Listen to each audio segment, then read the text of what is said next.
जय जिनेन्द्र। तीन भुवन में सार वीतराग विज्ञानता, शिव स्वरूप शिवकार नमहु त्रियोग संभारिके। पंडित दौलत राम जी कृत 6 डाला ग्रंथ पर हमारी चर्चा चल रही है। उसमें हम दूसरी ढाल पर चर्चा कर रहे हैं। पहली ढाल में बताया कि मैं दुखी हूं और दूसरी ढाल में बता रहे हैं कि दुख का कारण क्या है। देखो, मैं अनादि से दुखी हूं और मैं अनादि से मिथ्यात्व भाव कर रहा हूं। मिथ्यात्व भाव कब से, या ये कहें सातों तत्वों के बारे में उल्टी गलत भूल कब से है कि अनादि काल से है। मिथ्यात्व अनादि काल से है, अनादि काल से मिथ्यात्व है, इसीलिए मैं अनादि काल से दुखी हूं। मिथ्यात्व है और सरल भाषा में बोलें तो कहेंगे अनादि काल से मेरी मान्यता उल्टी है, इसीलिए मैं अनादि काल से दुखी हूं। मतलब मैं अपने ही कारण से दुखी हूं। तो इसमें हमारी 7 तत्व संबंधी भूल चल रही है, जो किसी ने हमें सिखाई नहीं है, किंतु हम अनादि से वही भूल करते हुए आ रहे हैं। पहली भूल जीव तत्व के संबंध में कि अपने को जीव नहीं मानना, ये जीव तत्व संबंधी भूल है। और अजीव तत्व संबंधी भूल कि अपने को शरीर मानना, अपने को परद्रव्य मानना, परद्रव्यों को अपना मानना, पुद्गल को अपना मानना, ये अजीव तत्व संबंधी भूल। कल हमने आश्रव तत्व संबंधी भूल पढ़ी थी कि ये मोह राग द्वेष के परिणाम ये प्रगट में दुख को देने वाले हैं। स्पष्ट रूप से मुझे दिखता है कि इनसे मैं दुखी हो रहा हूं, किंतु फिर भी इन परिणामों को करते रहना, इन्हें सुखकर मानना, ये मेरी आश्रव तत्व के संबंध में भूल। बंध तत्व के संबंध में कि शुभ भावों के फल से अपने को अच्छा मानना, शुभ भाव के फल को अच्छा मानना और अशुभ भावों के फल को बुरा मानना, ये मेरी बंध तत्व के संबंध में भूल। वास्तव में शुभ और अशुभ दोनों ही फल दुख को देने वाले हैं, दोनों ही संसार के कारण हैं, किंतु एक को अच्छा और एक को बुरा मानना, ये मेरी आश्रव तत्व के संबंध में भूल है। अब आज हमें पढ़नी है संवर तत्व संबंधी भूल। आश्रव और बंध तत्व संबंधी भूल हमने पढ़ी और आज हमें पढ़नी है संवर तत्व संबंधी भूल। मैं स्क्रीन शेयर करती हूँ आपके साथ।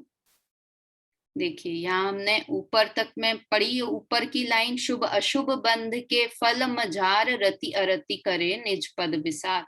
अपने स्वरूप को भूलकर शुभ को अच्छा और अशुभ के फल को अरति करना, अशुभ के फल को बुरा मानना, ये मेरी बंध तत्व के संबंध में भूल है।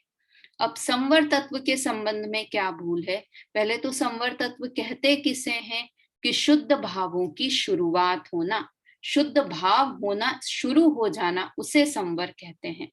तो अब यहाँ पर इस संबंध में मेरी भूल क्या है कि आत्म हित हेत विराग ज्ञान ते लखे आपको कष्ट दान। कि आत्मा का हित करने वाली जो चीजें हैं, आत्म हित हेत, हेत मतलब हेतु, कारण, आत्मा का जो हित करने वाली कारण है, क्या कारण है? वो 2 चीजें हैं, वैराग्य और ज्ञान। ये 2 चीजें आत्मा का हित करने वाली हैं। क्या होता है ज्ञान और वैराग्य, अभी हम पढ़ते हैं। तो ये आत्मा का हित करने वाली 2 चीजें, ज्ञान और वैराग्य, इनको कष्टदायक मानना। आश्रव में क्या कर रहा था कि जो बुरी चीजें हैं उन्हें अच्छा मान रहा था, और संवर में क्या कर रहा है कि जो मुझे हितकारी है, जो मेरे लिए लाभदायक है, उसे मैं कष्टपद मानता हूं। कितनी बड़ी भूल है ये मेरी, है ना? जो मुझे सुख दे सकते हैं, आत्मा का हित करने वाले हैं, ऐसे ज्ञान और वैराग्य। देखो, आश्रव का अपोजिट संवर होता है। जिसे आश्रव तत्व संबंधी भूल होती है, उसे संवर तत्व संबंधी भूल होती है। कैसे? कि आश्रव में क्या मान रहा था कि रागादि परिणाम अच्छे हैं, और यहाँ वैराग्य, विराग मतलब वैराग्य, वैराग्य का क्या अर्थ होता है? यहाँ पर सम्यक चारित्र भी बोलते हैं, और सरल भाषा में बोले तो संसार शरीर भोगों से विरक्ति होना, है ना, 5 इंद्रिय के विषय भोगों से विरक्ति होना, उसे वैराग्य बोलते हैं। तो आश्रव में क्या हो रहा था कि जिसे राग का परिणाम अच्छा लगेगा उसे कभी भी वैराग्य का परिणाम अच्छा नहीं लगेगा। तो जिसे आश्रव तत्व संबंधी भूल होगी उसे पक्की बात है कि संवर तत्व संबंधी भूल भी होगी ही। एक चीज अच्छी लग सकती है, या तो राग अच्छा लग सकता है या वैराग्य अच्छा लग सकता है। तो मुझे अगर राग पसंद है ना, हमने आश्रव तत्व में पढ़ा ना, रागादि प्रगट ये दुख देन तिन ही को सेवत गिनत चैन। तो मुझे राग का परिणाम अच्छा लग रहा है, मुझे लग रहा है कि अरे राग, मैं तो माँ हूं, मैं ममता नहीं करूंगी तो कौन करेगा ममता, मुझे तो अधिकार है, मुझे करना ही चाहिए बच्चों से राग, बच्चों से मोह मुझे होना ही चाहिए। वो माँ ही क्या जो ममता नहीं करे। मेरे तो दिमाग में एक एक कण कण में ये चीज भरी हुई है। ये स्त्रियां तो बनी ही ममता की मूर्ति हैं। स्त्रियां तो अगर कोई नहीं करता हो, अपने बच्चों से मोह नहीं हो जिस स्त्री को, तो क्या बोलेंगे, कैसी निर्दयी माँ है, इसे तो बिल्कुल मोह ही नहीं है अपने बच्चों से ना। बोलते हैं कि नहीं बोलते हैं। तो हम तो राग को अच्छा मानते हैं, तो फिर पक्की बात है कि हम वैराग्य को अच्छा नहीं मानते हैं। समझ में आया? देखो, इसका ये मतलब नहीं है कि मैं ये कह रही हूँ कि ममता छोड़ दें। ममता तो वास्तव में, मोह तो छोड़ने ही लायक है। राग द्वेष धीरे धीरे जाता है। सबसे पहले अपनी मान्यता में से चीज जाती है। तो अपनी मान्यता में तो ये रखें कि ये मोह राग द्वेष के परिणाम करने लायक चीज नहीं है।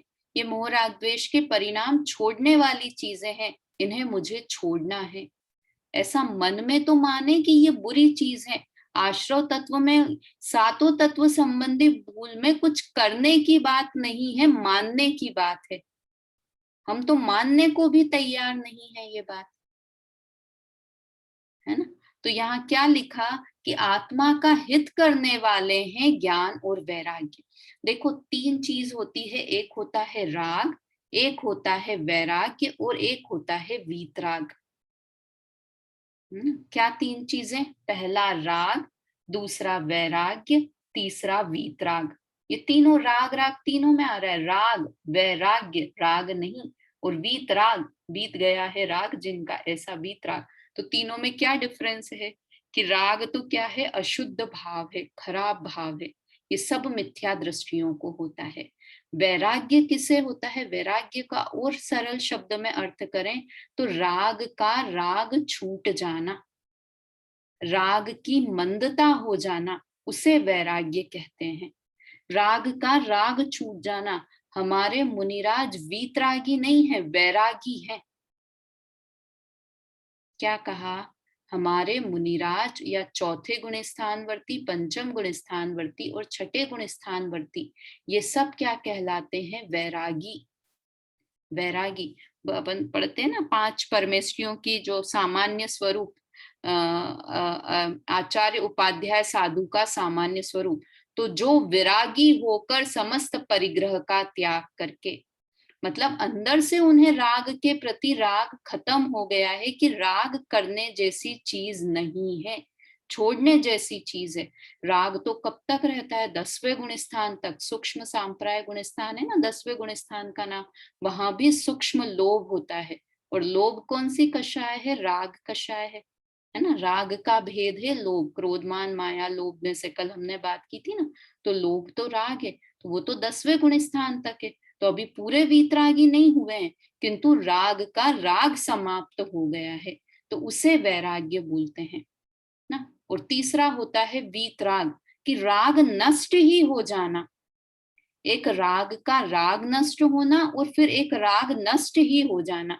पहले राग का राग जाता है, उसके बाद राग जाता है। क्या कहा?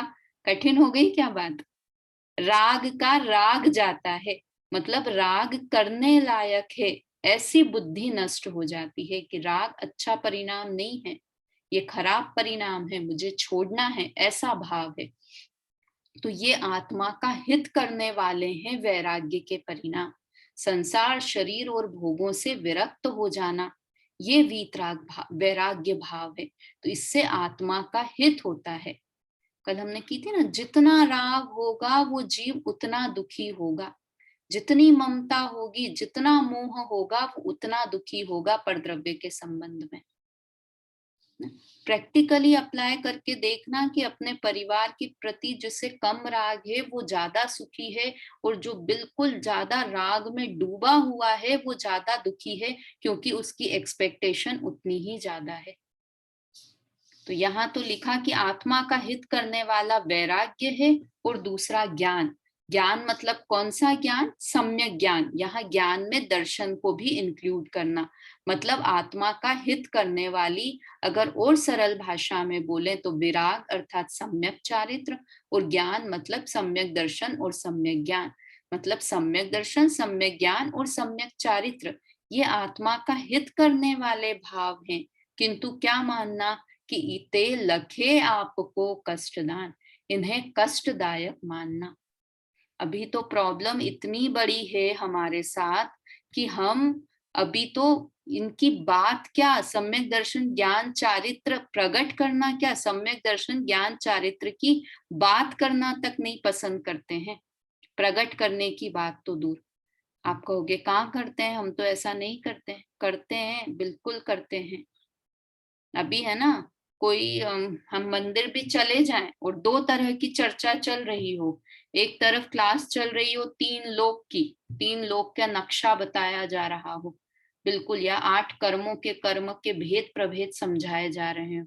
अभी अपना चल रहा था ना शाम की क्लास में ये प्रकरण कर्म, तो एक तरफ वो क्लास चल रही हो और दूसरी तरफ कोई समय सार की गाथा चला रहे हो कोई विद्वान। शिविर में होता है ना, 2-3 क्लासें एक साथ चलती है, तो किस में मजा आएगा? हमें कौन सी क्लास में बैठने में मजा आता है?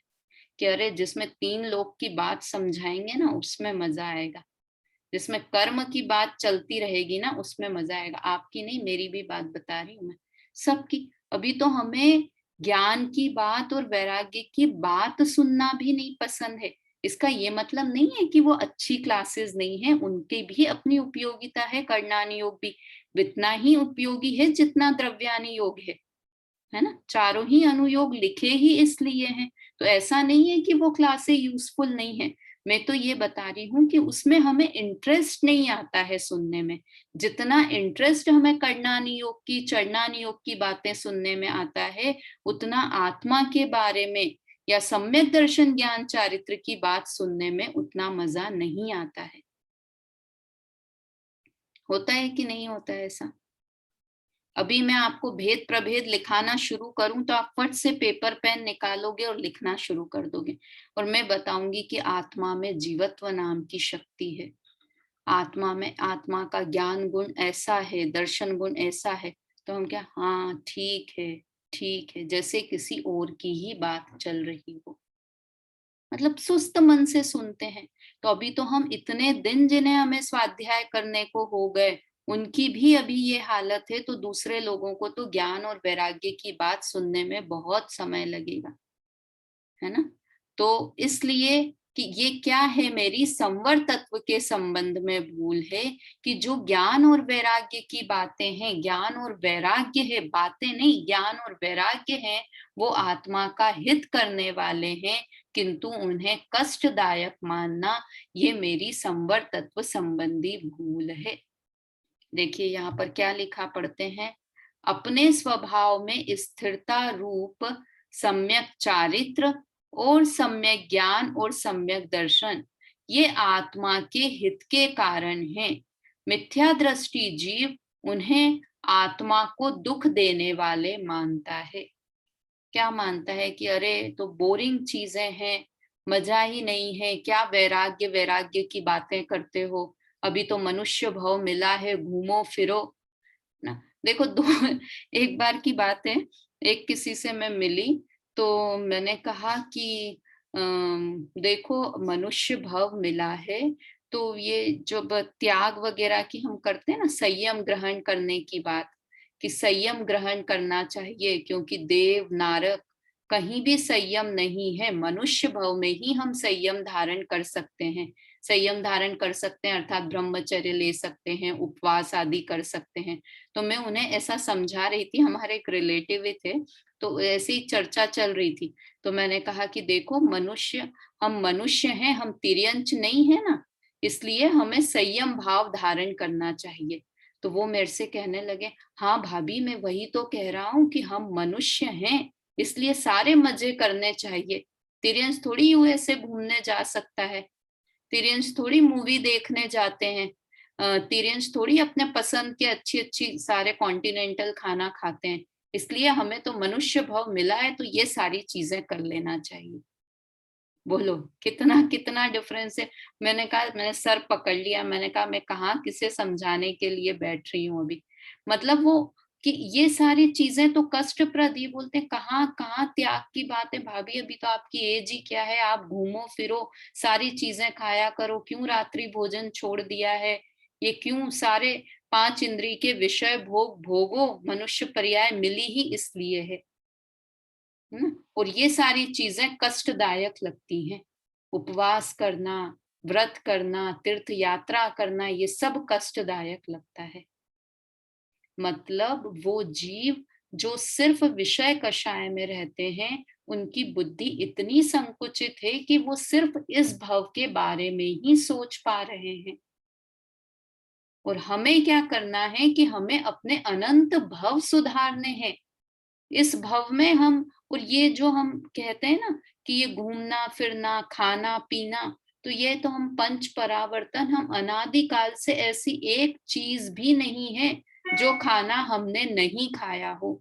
जिस चीज को हमने नहीं खाया हो, ऐसी कोई कंट्री नहीं है जहां हम नहीं घूम के आए। ऑस्ट्रेलिया, इंग्लैंड, यूएसए, सारी जगह हम घूमकर आ चुके हैं, है ना। वो आती ना पूजा की लाइन, भवन में जी भर घूम चुका, कण कण को जी भर भर देखा, है ना। पूरे भव वन में घूम चुके हैं और एक एक चीज को, कण कण को जी भर भर के देख लिया है। स्टेचू ऑफ लिबर्टी बहुत जी भर भर के देख चुके हैं हम, है ना। जो नहीं किया है वो क्या नहीं किया है कि ज्ञान और वैराग्य अभी तक नहीं किया है। तो वास्तव में अगर हम उन्हें कष्टदायक मानते रहेंगे तो उन्हें तो कब करेंगे, बहुत दूर की बात है।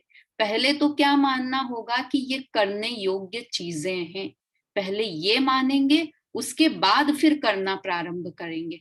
अभी तो वो हमें कष्टदायक लग रहे हैं, फिर कब हम उन्हें अच्छा मानेंगे और फिर कब हम ज्ञान वैराग्य की तरफ आगे बढ़ेंगे।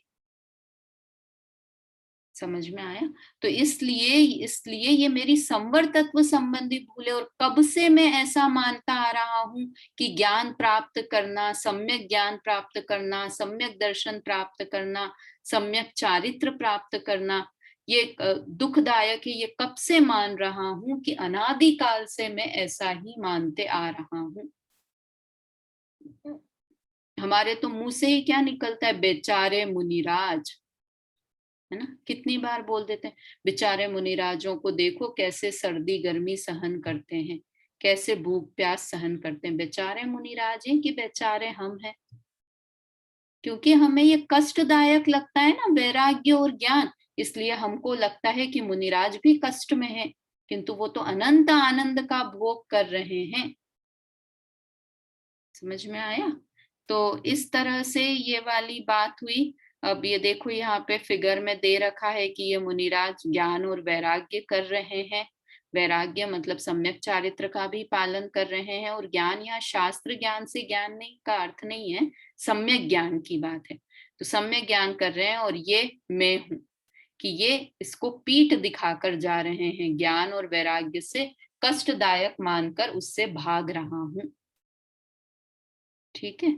अब इसका भावार्थ हम पढ़ लेते हैं। बंध तत्व संबंधी भूल हमने कल पढ़ी थी, संवर तत्व संबंधी भूल का। निश्चय सम्यक दर्शन ज्ञान चारित्र ही जीव को हितकारी है। स्वरूप में स्थिरता द्वारा राग का जितना अभाव वह वैराग्य है ना। वास्तव में वैराग्य किसे कहते हैं कि बाहर से शरीर को छोड़ देना, बाहर से कपड़ों को छोड़ देना, बाहर से परिवार को छोड़ देना वो वैराग्य नहीं है, कि स्वरूप में स्थिरता द्वारा राग का जितना अभाव, मतलब स्वरूप में स्थिरता, आत्मा को अपना मानना और फिर परिवार को छोड़ना, वास्तव में वो सच्चा वैराग्य है। एक होता है शमशानी वैराग्य। शमशानी वैराग्य किसे कहते हैं? कि किसी की मृत्यु देखी, ओ हो बहुत ही दुख की बात है, संसार तो क्षणभंगुर है, बिल्कुल, और वहां शमशान तक गए, वहां तक ऐसा रहा, वापस घर पर आए तो कौन क्या, कुछ संसार असार नहीं है, कोई भोग असार नहीं है, भोग भी अच्छे हैं, शरीर भी अच्छा है, संसार भी अच्छा है, थोड़े समय का टेम्पररी वैराग्य। तो यहाँ तो परमानेंट वैराग्य की बात है, कि जब स्वरूप में स्थिरता करेंगे या जब आत्मा अच्छा लगेगा तो अपने आप बाहर में राग अच्छा नहीं लगेगा, तो वो असली वैराग्य है ना। ग्रहण पूर्वक त्याग, कि आत्मा का ग्रहण किया और राग का त्याग किया, वो असली वैराग्य है। समझ में आया? और वह सुख का कारण है, ऐसा जो सच्चा वैराग्य है वो सुख का कारण है। देखा देखी का किया गया वैराग्य, या शरीर को छोड़ दिया, उपवास कर लिए देखा देखी का, तो वो सुख का कारण नहीं है, किंतु स्वरूप स्थिरता के साथ आत्मा को अपना मानना और फिर उस आत्मा में स्थापित हो जाना, स्वरूप में स्थिर हो जाना, उसका नाम असली वैराग्य है। तथापि अज्ञानी जीव उसे कष्टदायक मानता है, यह संवर तत्व संबंधी जीव की विपरीत श्रद्धा है ना। ये संवर तत्व संबंधी भूल हुई। एक बार इसका वापस से छंद बोल लेते हैं, फिर आगे निर्जरा तत्व संबंधी भूल करेंगे। शुभ अशुभ बंध के फल मझार, रति अरति करे निज पद विसार, आत्म हित हेतु विराग ज्ञान ते, लखे आप को कष्ट दान, है ना।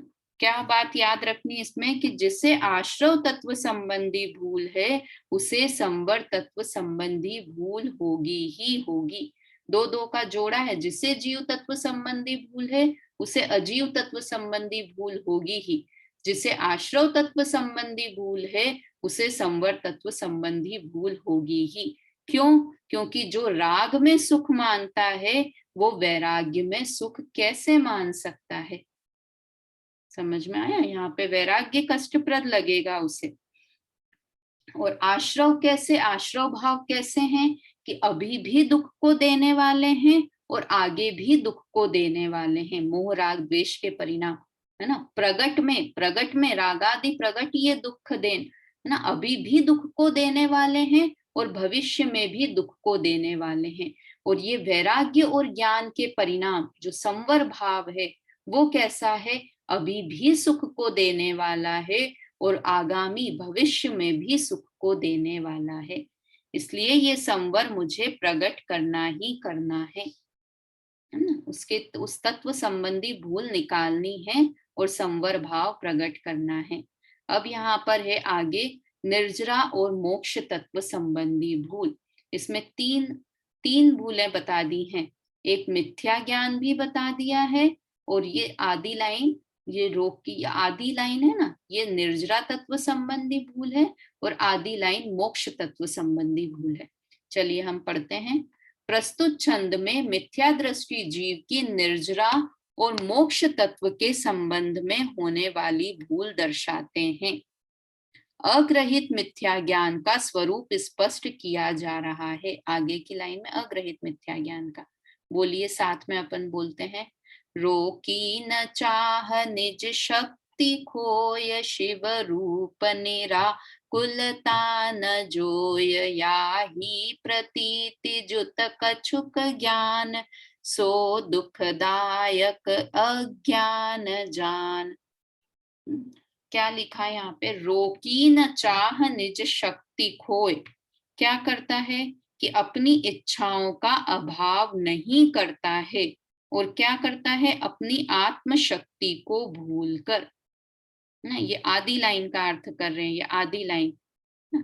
निज शक्ति खोए, अपनी शक्ति को खोकर रोकी न चाह, चाह मतलब इच्छा, इच्छाओं को अभाव नहीं करता है ना। रोकी न चाह मतलब वास्तव में देखो, अब वो आता है ना एक किसे कहते हैं, इच्छा निरोधस तपह और तपस निर्जरा ना। निर्जरा में ये इच्छा कहाँ से आ गई, निर्जरा तत्व किसे कहते हैं, इच्छा शुद्ध भावों की वृद्धि होना, उसे निर्जरा कहते हैं। और यहाँ पर क्या लिखा कि उस तत्व संबंधी भूल क्या है कि मैं इच्छाओं को तो नहीं रोकता हूं, है ना। इच्छाओं की पूर्ति में सुख मानना और इच्छाओं के अभाव में सुख नहीं मानना। क्या कहा, देखो दो अलग अलग चीजें हैं कि इच्छाओं की पूर्ति होने में सुख मानना।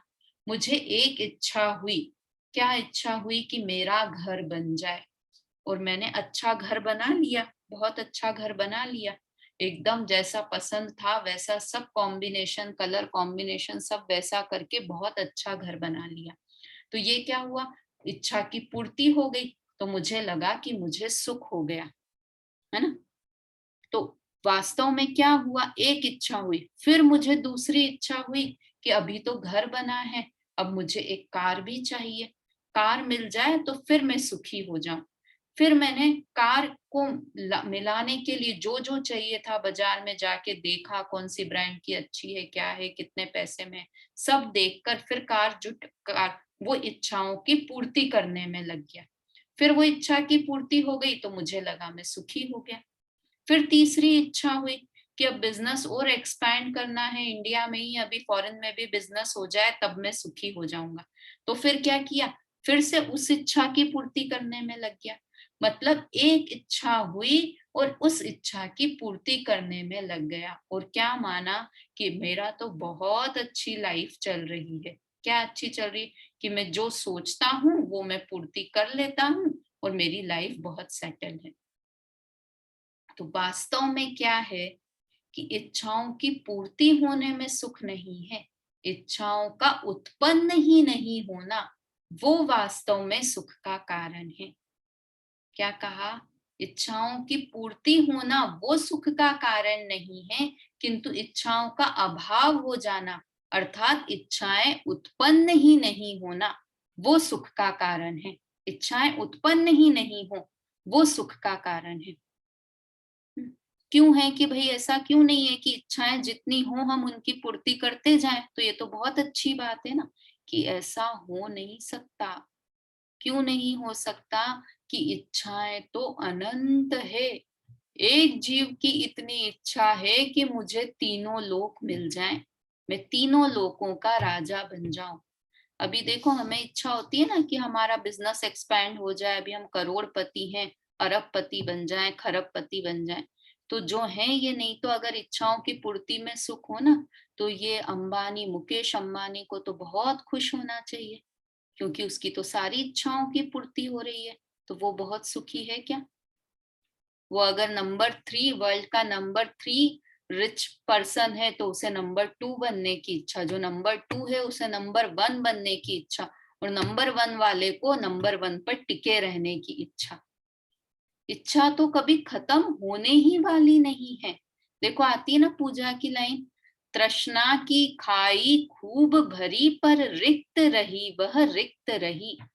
इतनी एक एक जीव का इतना बड़ा तृष्णा रूपी खाई है, इतना बड़ा गड्ढा है कि उसमें कितने अनंत तीनों लोग डाल देना फिर भी इच्छा पूरी नहीं हो। तो वास्तव में जो हमारी डेफिनेशन है सुखी होने की, वो डेफिनेशन ही गलत है।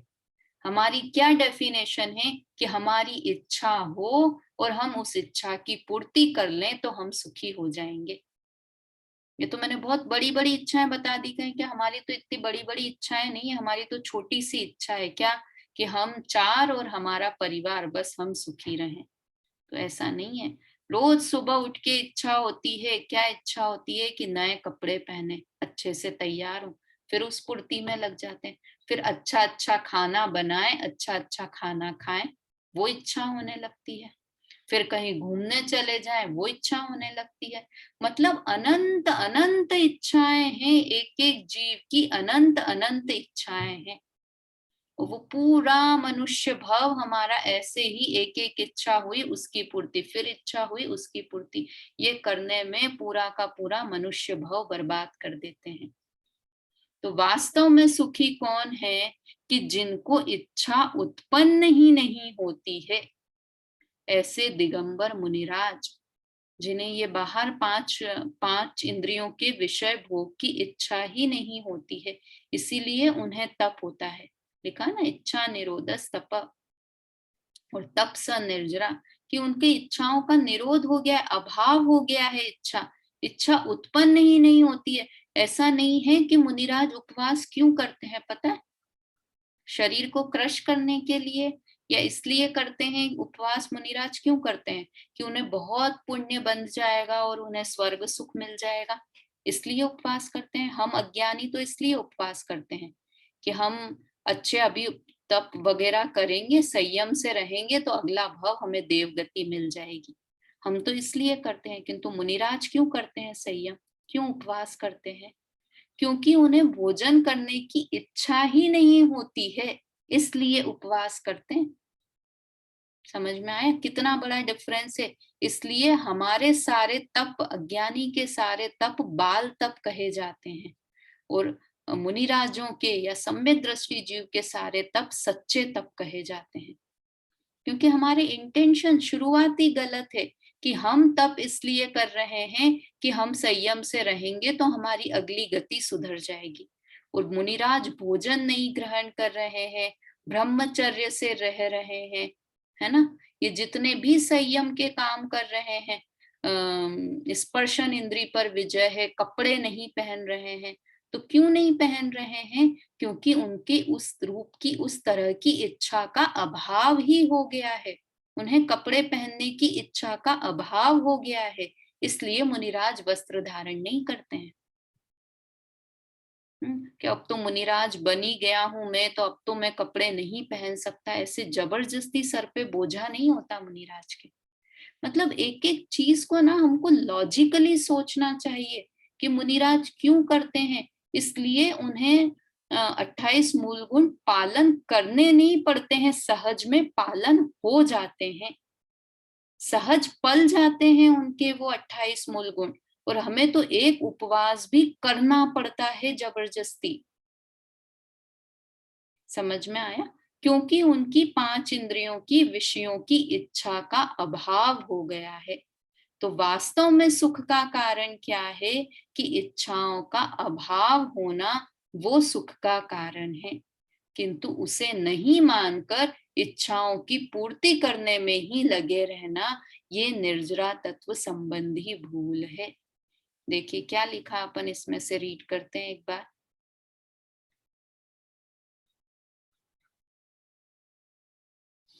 रोकी न चाह, चाह को नहीं रोकना, ये निर्जरा तत्व संबंधी भूल है। निज शक्ति खोए, अपनी शक्ति को खोकर, खोकर अर्थात नहीं पहचान कर, अपनी शक्ति को नहीं पहचानता कि मुझे पर पदार्थों से सुख मिल जाएगा, इसलिए पर पदार्थों की इच्छा हमेशा करते रहना, और अपनी शक्ति को, अपने स्वरूप को नहीं पहचानना, ये मेरी निर्जरा तत्व के संबंध में भूल है। निर्जरा में इच्छा कहाँ से आ गई, समझ में आया ना? इच्छा निरोधस तप और तपस निर्जरा, तो इच्छाओं का निरोध होना, तो वो यहाँ से इच्छा से संबंध किया निर्जरा तत्व का। समझ में आया? शिव रूप निराकुल तान जोय, ये मोक्ष तत्व संबंधी भूल। क्या भूल है? कि मोक्ष में तो निराकुलता वाला सुख है, आकुलता रहित सुख है, शिव रूप, है ना? मोक्ष तो कैसा है, मोक्ष का स्वरूप कैसा है? आकुलता रहित हो जाना, वो मोक्ष है। किंतु वो आकुलता रहित मोक्ष को नहीं चाहना। मोक्ष को भी कैसा समझना? कि जैसा स्वर्ग में सुख है, वैसा सुख मुझे मोक्ष में भी मिलेगा। ये मेरी मोक्ष तत्व के संबंध में भूल है। कि आकुलता, अभी तो ऐसे कहा है ना कि थोड़ी देर शांति से बैठ जाओ तो हम क्या बोलते हैं? बोर हो रहे हैं, कुछ काम बताओ तो करें। तो मोक्ष में तो कुछ काम है ही नहीं, तो क्या होगा? कि बोर हो जाएंगे, तो भाई मोक्ष मुझे नहीं चाहिए। अभी मैं आपसे पूछूं कि किस किस को मोक्ष में जाना है, तो क्या कहेंगे? अब भी नहीं, थोड़ा रुक के पूजा भाभी, अभी थोड़े बच्चे छोटे हैं, बड़े हो जाएं उसके बाद। फिर बच्चे बड़े हो गए, अब चलना है मोक्ष में, बस सेटल हो जाएं बच्चे, उसके बाद फिर क्या, अरे पोते पोती नाते नातियों के साथ खेल तो लें उसके बाद। वास्तव में मोक्ष हमें जाना ही नहीं है, हम जाना ही नहीं चाहते हैं। अपने अपने दिल पे हाथ रख के देख लें सब लोग, तो कहाँ मोक्ष की बातें, क्योंकि वो मोक्ष का स्थान ही आकुलता से रहित होने का है, और हमारी तो 24 घंटे आकुलता में रहने की आदत हो गई है। इसलिए वो निराकुल सुख को नहीं मानता है, वही मेरी मोक्ष तत्व संबंधी भूल है। देखिए इसमें से पढ़ते हैं, मिथ्या दृष्टि जीव ने अपने आत्मा की शक्ति को खोकर अर्थात नहीं पहचान कर इच्छाओं को नहीं रोका, तथा वह आकुलता के अभाव को मोक्ष का स्वरूप नहीं मानता है। मतलब गजब दौलत राम जी की बात है कि इतनी आधी आधी लाइनों में पूरी की पूरी एक तत्व संबंधी भूल बता दी ना। आधे में मोक्ष निर्जरा तत्व संबंधी भूल और आधे में मोक्ष तत्व संबंधी भूल। देखिए इसका भावार्थ पढ़ते हैं, ये इच्छाओं की पूर्ति, ये इच्छा अथाह इच्छा है। देखो कि मुझे ये ऐसा घर मिल जाए, सुंदर स्त्री मिल जाए, गाड़ी मिल जाए, कार है, छोटी कार है तो और बड़ी कार, और बड़ी कार, है ना। छोटी हो तो सेडान हो तो उससे बड़ी, 7 सीटर चाहिए, फिर सब लगा लेना क्या क्या होती हैं कारें सब जगह। और ये मोक्ष सुख है, उसकी तरफ तो ध्यान ही नहीं है। देखिए ये यहाँ पे हम पढ़ते हैं, निर्जरा तत्व संबंधी भूल और मोक्ष तत्व संबंधी भूल। आत्मा में शुद्धि की आंशिक वृद्धि और अशुद्धि की आंशिक हानि को संवर पूर्वक निर्जरा कहा जाता है ना। शुद्धि की वृद्धि होना, उसका नाम निर्जरा है। निर्जरा निश्चय सम्यक दर्शन पूर्वक ही होती है। वास्तव में सच्ची निर्जरा, कर्म तो हमारे भी निर्जरित हो रहे हैं, किंतु वो सच्ची निर्जरा नहीं है। सच्ची निर्जरा तो सम्यक दर्शन पूर्वक ही होती है, जिसे कि सकाम निर्जरा कहते हैं। ठीक है। ज्ञानानंद स्वरूप में स्थिर होने से शुभ अशुभ इच्छाओं का निरोध होना तप है। तप 2 प्रकार के हैं, बाल तप और सम्यक तप। अज्ञान दशा में किए जाने वाला तप बाल तप है, इससे कभी सच्ची निर्जरा नहीं होती। ये जो तप हमें होते रहते हैं ना, वो सब कैसे हैं, बाल तप हैं। बाल तप और क्यों कहा, एक तो अपन ने बताया, मैंने अभी अपन ने चर्चा की थी। एक और की जैसे हम आप लोगों ने सबने बचपन में बिजनेस गेम खेला होगा ना, तो वो बिजनेस गेम कैसा गेम है, उसमें होता है ना, खरीदनी होती है, होटल खरीदनी होती है, जमीन खरीदनी होती है, प्रॉपर्टी खरीद, पैसे देते जाओ और फिर प्रॉपर्टी खरीदते जाओ, फिर वो कोई और उस पे आएगा तो उससे रेंट मांगो। वो सब बिजनेस गेम खेला होगा ना। तो वो बिजनेस गेम और असली बिजनेस गेम में क्या अंतर है, कि ये वाला बिजनेस गेम है ना जो हम बचपन में खेलते हैं, उसे बाल बिजनेस गेम कहते हैं। क्यों? क्योंकि वो कुछ लाभ हानि नहीं, खाली जीत हार करने के लिए बच्चों की तरह खेले जाने वाला गेम है। तो उसी तरह ये बाल तप क्यों है, क्योंकि जो तप कर रहे हैं तप का वास्तविक प्रयोजन क्या था, कि आत्मा में स्थिर होना। तो उस तरफ आत्मा की तो खबर है नहीं, बस देखा देखी व्रत उपवास कर रहे हैं, इसलिए वो कभी भी सच्ची निर्जरा नहीं होती। आत्म स्वरूप में सम्यक प्रकार से स्थिरता अनुसार जितना शुभ अशुभ इच्छा का अभाव होता है, वही सम्यक तप है, सो निर्जरा का कारण है ना। किंतु मिथ्या दृष्टि जीव ऐसा नहीं मानता, अर्थात मैं ऐसा नहीं मानता। वह क्या करता है, कि वह अपनी अनंत ज्ञानादि शक्ति को भूलकर पराश्रय में सुख मानता है, और शुभ अशुभ इच्छा और 5 इंद्रियों की विषयों की चाह को नहीं रोकता है। यह निर्जरा तत्व संबंधी भूल है।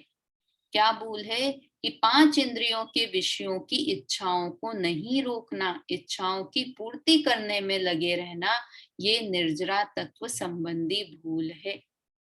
मोक्ष तत्व संबंधी भूल क्या है, एक बार हम पढ़ लेते हैं, समय हो गया है, फिर कल वापस से थोड़ी सी इन सातों तत्व के संबंध में हल्की सी बात और कर लेंगे, सात तत्व संबंधी भूल के बारे में। एक बार यहाँ से रीड कर लेते हैं। पूर्ण निराकुल आत्म सुख की प्राप्ति अर्थात जीव की संपूर्ण शुद्धता ही मोक्ष का स्वरूप है और वही सच्चा सुख है, किंतु अज्ञानी ऐसा नहीं मानता, है ना। पूर्ण शुद्धता को मोक्ष नहीं मानता, वो तो एक स्थान का नाम है वैसा मानता है। वह क्या मानता है, मोक्ष होने पर तेज में तेज मिल जाता है, वहां शरीर और इंद्रियों और विषयों के बिना सुख कैसे हो सकता है, सोचने में कल्पना में भी नहीं आता, अथवा वहां से पुनः अवतार धारण करना पड़ता है। मतलब मोक्ष तत्व के बारे में कुछ खबर ही नहीं है। जोत में जोत मिल जाती है, या स्वर्ग से भी ज्यादा सुख मोक्ष में मिलेगा ना, या फिर पुनः अवतार करके वापस मनुष्य भोग में आना पड़ेगा। इस तरह की अनेक मोक्ष तत्व के संबंध में विपरीत मान्यताएं हैं।